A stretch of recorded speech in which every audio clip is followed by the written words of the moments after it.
포켓뉴스 송금종 기자와 함께하는 훈훈한 경제 시작합니다. 오늘도 송 기자 나와 있습니다. 안녕하세요. 네, 안녕하세요. 훈훈한 경제 송금종 기자입니다. 네, 오늘은 어떤 주제가 준비되어 있나요? 네, 여러분 희대의 사기꾼이라고 불리는 조이팔이 투자자 3만여 명의 돈 4조 원을 가로챈 국내 최대 규모의 유사수신 사기 사건 기억하시죠? 또 최근에는 선물과 옵션에 투자하면 원금과 연 15%에서 18%의 수익을 얻을 수 있다며 500여 명의 투자자를 속여서 무려 500여 원의 돈을 가로챈 유사수신 업체가 적발됐습니다. 유사수신이라는 용어 자체가 낯설다고요? 하지만 언제든 우리도 피해자가 될 수 있습니다. 오늘은 유사수신 행위에 대해서 한번 알아보도록 하겠습니다. 네, 알겠습니다. 자, 경기 불황이 이어지니까 시민들의 종잣돈을 노리는 투자 사기가 이어지고 있는데요. 여러 가지 투자 사기 중에서도 오늘은 이 유사수신에 대해서 알아보도록 하겠습니다. 먼저 용어 설명부터 좀 들어봐야 될 것 같아요. 유사수신이 뭔가요? 네, 유사수신 행위의 정확한 의미를 파악하기 위해서는요, 먼저 수신과 여신에 대해서 알아보셔야겠습니다. 일반적으로 은행과 같은 금융기관에서는 수신 업무와 여신 업무를 함께 처리하는데요. 수신 업무란 금융기관이 자신의 신용을 바탕으로 고객들로부터 자금을 모집하는 것을 의미합니다. 반대로 여신 업무란 그 상대방의 신용을 바탕으로 돈을 빌려주는 것을 의미합니다. 네, 그러니까 시중 은행들의 주 업무인 거죠? 네, 맞습니다. 제도권 은행의 경우에는 일반적으로 고객들에게 예금 계약을 체결해서 돈을 보관하고요. 그 모집한 자금을 대출해 주는 것을 주된 내용으로 하고 있습니다. 그러니까 수신은 예금, 여신은 대출을 의미한다고 생각하시면 되겠습니다. 그러면 유사수신이라는 건 자금을 모집하는 수신 업무와 비슷한 걸 말하는 겁니까? 네, 유사수신 행위는요, 한마디로 불법으로 자금을 모집하는 것을 말합니다. 인허가를 받지 않거나 등록, 신고 등을 하지 않고 출자금의 전액 또는 이를 초과하는 금액을 지급할 것을 약정한 채 출자금을 수입하는 행위가 포함이 되고요. 장래의 원금의 전액 또는 이를 초과하는 금액을 지급할 것을 약정하고 예금이나 적금, 부금, 예탁금 등의 명목으로 금전을 수입하는 행위도 여기에 포함이 됩니다. 그러니까 이게 그러니까 인가나 허가를 받지 않은 금융기관을 만들거나 금융업을 해서는 안 되는 거잖아요. 그게 다 불법인 거죠. 네, 맞습니다. 불법 행위가 맞고요. 누구든지 유사수신 행위를 하는 경우에 5년 이하 징역 또는 5천만 원 이하의 벌금에 처하게 됩니다. 금융감독원 자료에 따르면요. 유사수신 업체로 수사당국에 통보한 건수가 지난 2013년에 108건, 2015년에 110건, 2016년에는 무려 151건에 이를 정도로 계속해서 늘어나고 있는 추세입니다. 근데 100여 건이면 이게 생각보다 얼마 안 되는 거 아닙니까? 그렇게 생각할 수도 있는데요. 지난 2014년 12월 말 기준으로 보면요. 정부 인가를 받은 금융회사가 아니면서 국세청의 금융보험업으로 사업자 등록을 한 중소업체가 전국에 무려 2,098개에 달하는 것으로 이제 나타난 것을 고려하면요. 미등록 업체나 다른 업종으로 등록한 뒤에 유사수신 행위를 하는 업체는 실제로는 더 많다고 볼 수 있겠습니다. 네, 그러니까 우리가 알게 모르게 이렇게 유사수신 업체들이 활개를 치고 있는 건데 수사 당국에 적발된 업체는 적더라도 이게 신고를 안 한 경우도 있고요. 또 개인이 유사수신 행위를 할 수도 있기 때문에 피해자가 더 많아질 수 있다라는 거죠. 네, 맞습니다. 지난해 8월 말 기준으로요, 상반기만 유사수신 사기로 2,284명이 입건되는 사례가 있었습니다. 그건 지난 2016년 동기 대비 32%나 증가한 거고요. 2016년 입건자 수가 2015년에 2배가 넘게 폭증했던 것을 감안하면 그 증가세가 더는 두고 볼 수 없는 아주 위험한 수위에 다다랐다고 볼 수 있겠습니다. 네, 뭐 경기 불황이 이어질수록 서민들은 돈을 불려준다는 달콤한 유혹에 빠져들 수밖에 없을 텐데요. 그렇다 보니까 유사수신을 이용한 사기가 늘고 있는 것 같습니다. 여기에 빠져들지 않기 위해서는 우리가 제대로 알아둘 필요가 있겠죠. 자, 유사수신 업체들의 행태를 그러면 정확히 짚고 가야 될 것 같아요. 보통은 어떻게 접근을 하나요? 네, 유사수신 행위의 기본적인 패턴은 거의 똑같습니다. 네. 먼저 원금 보장, 고수익이라는 단어로 투자자들을 이제 현혹을 하고요. 자신들이 운영하는 업체를 보여주면서 신뢰를 얻습니다. 그리고 일단 투자를 하면 초기에는 배당을 잘해주는데요. 네. 투자자들에게 이제 다른 투자자를 이렇게 데리고 오면 추가 수익 혹은 배당금을 보장해 준다고 하면서 추가 피해자 모집을 독려하기도 합니다. 네. 그러니까 원금 보장, 고수익이라는 단어로 유혹은 하지만 이게 사실은 원금을 보장받을 수 있는 건 아니잖아요. 네, 겉으로는 이제 그럴싸하지만요. 유사수신 업체들의 전형적인 사기 수법입니다. 시중은행 금리보다 더 높은 수익률을 주겠다면서 이제 유혹하기도 하고요. 또 다른 사람을 데리고 오면 수당을 주겠다고 하면서 이제 네. 현혹하기도 하는데요. 그렇게 불법 유사수신 업체에 피해를 당해도 별다른 구제 방법이 없다는 점을 절대 잊으시면 안 되겠습니다. 보통 금융기관에 투자를 한 돈은 5천만 원 정도는 이게 예금자 보호법이 적용이 되잖아요. 근데 이렇게 불법 유사수신 업체에 투자한 돈은 예금자 보호법에 적용이 되지 않는 겁니까? 네, 그 투자금은 예금자 보호법 적용 대상이 아닙니다. 그래서 손실을 당해도 투자자 스스로 책임을 져야 하고요. 또 높은 금리를 빌미로 주민등록증 사본과 은행 계좌, 비밀번호 등을 이제 묻는 경우가 있는데요.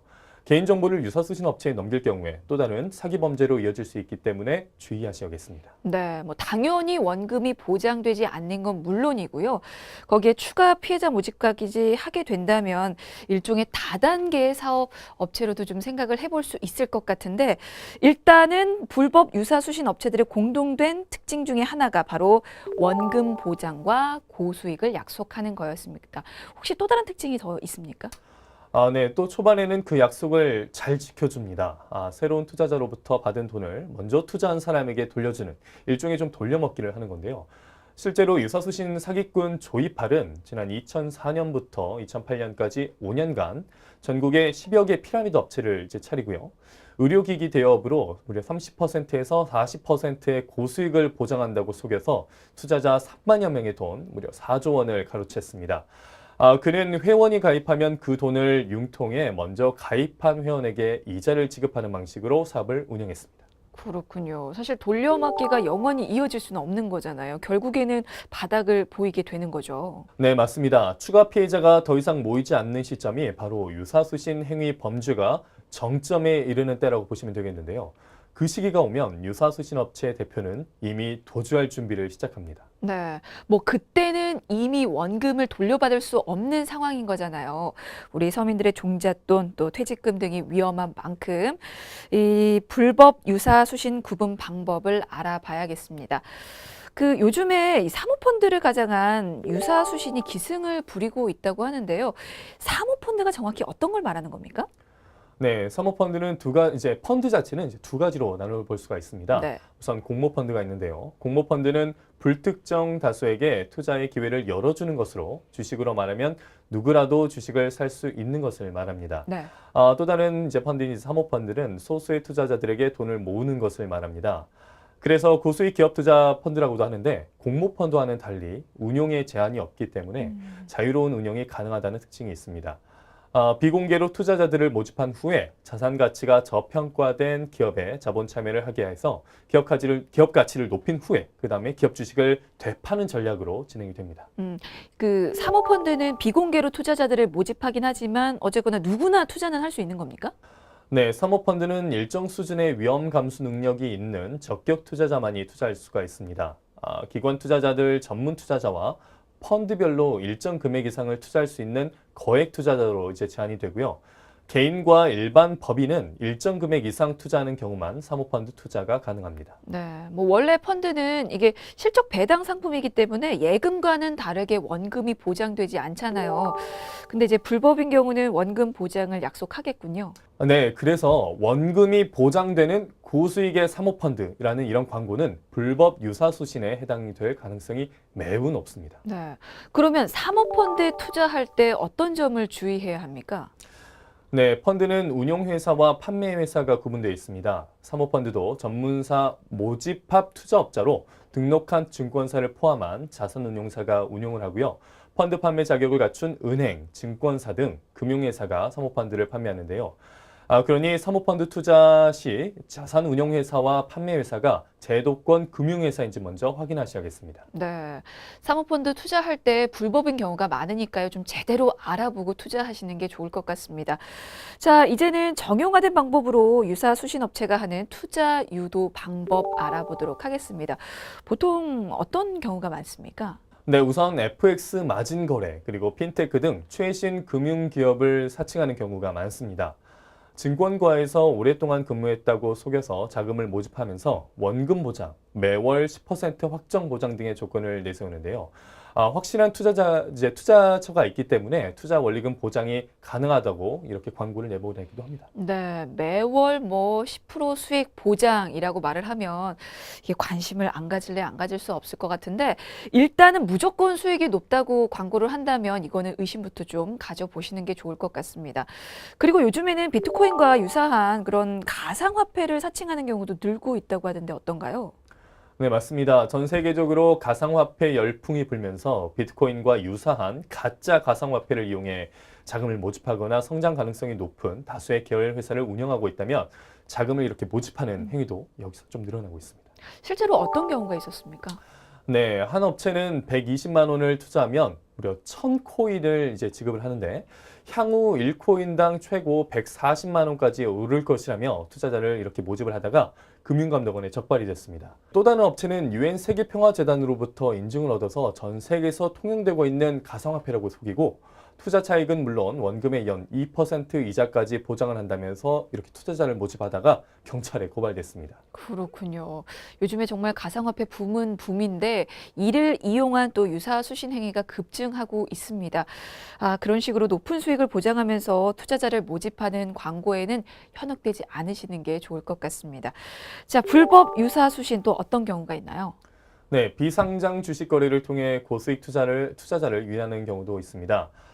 곧 상장 예정인 장외 주식에 이제 대량 보유하고 있는데 상장이 되면 큰 수익이 보장되고 만일 상장이 안 되거나 주식 가격이 내려갈 경우에 매매 가격으로 환매해 주겠다고 하고요. 만약 고수익이 발생하지 않을 경우에도 연 10%까지는 확정 수익으로 보장해 준다고 이렇게 속이면서 불특정 다수인을 상대로 자금을 모집하는 경우가 있습니다. 네, 뭐 사실 그 상황에서 원금을 보장해 준 것 그 자체가 말이 안 되는 건데 그래도 투자자 입장에서는 좀 솔깃할 수밖에 없는 거죠. 자, 그리고 또 어떤 경우 주의가 필요할까요? 네, 글로벌 기업이라고 하면서 투자자를 유인하는 경우도 주의가 필요합니다. 실제로 미국 LA에 본사가 있는 그 회사로 3년 전 한국에 자사를 설립한 글로벌 회사라면서 투자 시 무조건 투자금의 80%를 보장해주고 나머지 20%는 수당 등으로 보전해준다면서 광고를 한 업체가 적발된 적이 있습니다. 그 경우에 원금을 보장해주는 유일무이한 회사고 일정 직급에 도달하면 평생 월급처럼 수익이 발생한다는 광고로 자금을 모집했습니다. 네, 이렇게 유사 수신 업체로 인해서 피해를 보는 분들이 상당히 많은데요. 이 유사 수신으로 인해서 한 가정이 파탄에 이르는 경우도 있었습니다. 근데 궁금한 게 분명 이상한 점이 보이는데 왜 피해자들이 당하는 걸까요? 네, 참 알 수 없는 일인데요. 네. 앞서도 말씀을 드렸지만 이 유사 수신 업체들은 먼저 가입한 투자자들이 소개한 새로운 투자자들의 돈으로 수익을 지급하는 이른바 돌려먹기식으로 영업을 합니다. 그래서 일정 기간 동안 약속한 수익을 지급하며 믿을 수 있는 업체인 것처럼 속이는 거죠. 결국 초반에는 투자자들이 유사 수신을 알아차리기가 쉽지가 않습니다. 네, 맞습니다. 뭐 유사수신 업체에 투자한 사람들이 고수익을 얻는 것을 본 주변 사람들도 이 업체는 믿어도 되겠구나 이렇게 생각을 하고 투자를 하게 되는 것 같아요. 네, 맞습니다. 대다수 유사 수신 업체들은요, 새로운 투자자를 데려오면 별도의 수당을 지급하기 때문에 투자자 스스로 새로운 투자자들을 끌어들여서 피해를 훨씬 더 키우게 됩니다. 하위 투자자들이 모집되는 동안에는 고수익이 보장되기 때문에 기존 투자자들이 자발적으로 신고하는 경우가 드물기도 하고요.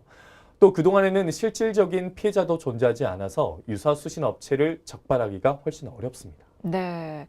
그렇기 때문에 이제 피해가 정말 눈덩이처럼 커지는 건데 피해를 조금이라도 줄이기 위해서는 대처법을 좀 미리 알아두는 것도 좋을 것 같습니다. 유사수신 업체 우리는 어떻게 대처를 해야 할까요? 네, 요즘처럼 저금리 시기와 경제 침체기에 시중 금융회사들보다 높은 수익을 안정적으로 제공하는 것은 상식적으로 생각해 볼 때 좀 불가능합니다. 그러니 누군가 원금 보장은 물론 매월 고수익 지급을 약속하는 등 상식이 맞지 않는 조건을 제시한다면 불법인 유사수신 행위일 가능성이 높으니 일단 의심해 보는 것이 좋겠습니다. 네. 그리고 앞서서도 말씀을 드렸지만 이 유사수신 투자금은 예금자 보호 대상이 아닙니다. 그러니까 만약 투자를 결심한다고 하더라도 피해를 최소화하기 위해서는 좀 주의가 필요한데요. 어떤 부분을 좀 기억해 둬야 될까요?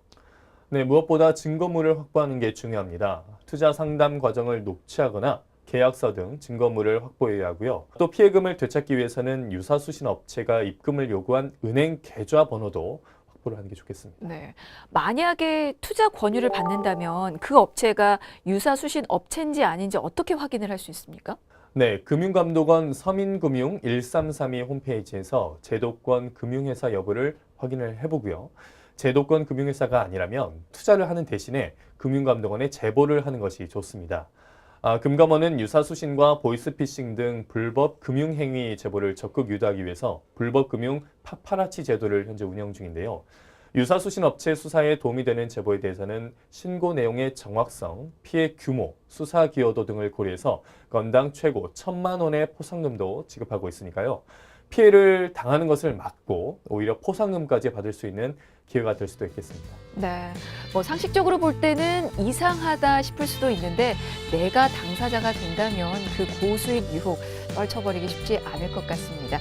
지금 당장은 수익을 얻을 수 있을지는 몰라도 어느 순간 투자금을 전부 잃어버릴 수 있기 때문에 그렇기 때문에 주의가 더욱 필요한데요. 분명하게 말씀드리고 싶은 건 유사수신은 불법이라는 점입니다. 지금 당장 공부를 좀 해두시는 게 좋을 것 같습니다. 자, 지금까지 쿠키뉴스 송금정 기자였습니다. 고맙습니다. 고맙습니다.